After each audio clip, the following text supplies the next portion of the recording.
కేటీఆర్ పై కాంగ్రెస్ నేత గజ్జెల కాంతం మండిపడ్డారు. సీఎం రేవంత్ రెడ్డి కక్ష సాధింపు చర్యలు చేస్తే ఇప్పటికే కేటీఆర్, కేసీఆర్, కవిత, హరీష్ రావులు జైల్లో ఉండేవారని అన్నారు. మీరు అవినీతిపై పూర్తి విచారణ చేసి తిహార్ జైలుకు పంపుతామని అన్నారు గజ్జెల కాంతం. ఇంకోసారి కేటీఆర్, రేవంత్ పై అనుచిత వ్యాఖ్యలు చేస్తే కేటీఆర్ ఇంటిని ముట్టడిస్తామని అన్నారు. కాళేశ్వరం ప్రాజెక్టులో అవినీతి జరిగింది అని కేసీఆర్ ను విచారణకు పిలిచారని అన్నారు. అవినీతి చేసి రాష్ట్రం ఆగమైన విచారణ చేయొద్దా అని ప్రశ్నించారు గజ్జెల కాంతం. ఇప్పుడు కేసీఆర్ ఎందుకు విచారణకు పిలుస్తున్నారు? వాస్తవం అవినీతి జరిగింది, ఇది అధికారులే చెప్తున్నారు కదా అవినీతి జరిగిందని చెప్పి. అవినీతి జరిగినప్పుడు ఏ ముఖ్యమంత్రినైనా పిలుస్తారు. ఏదో పెద్ద నీతి పరులాగా మేము ఏమి అన్యాయం చేయలేదు, లేకుంటే మేము దోపిడీ చేయలేదు, మేము అవినీతి చేయలేదు అన్నట్టు. ఇది వాస్తవం కాదా? ప్రజల సొమ్ము, ప్రభుత్వం సొమ్ము 80,000 కోట్ల అవినీతి జరిగింది. అందుకోసమే విచారణ జరుగుతుంది. విచారణ చేయకూడదు.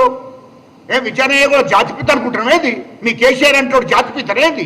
నాకు అర్థం కాలే.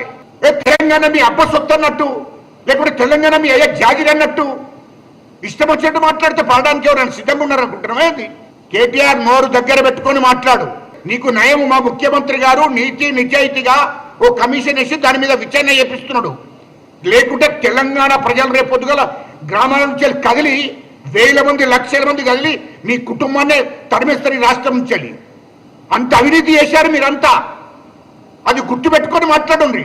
నీకు కక్ష సాధింపు ధోరణి అయితే నువ్వు, మీ అయ్యా, నీ బావ, నీ చెల్లె ఇప్పటి వరకు చెన్నపల్లె చెల్లుందరు. కానీ అది కక్ష సాధింపు ధోరణితో చేస్తలేడు. ప్రజల సొమ్ము తిన్నారు కాబట్టి. అందుకోసమే దాని మీద పూర్తి స్థాయిలో విచారణ జరగాలి.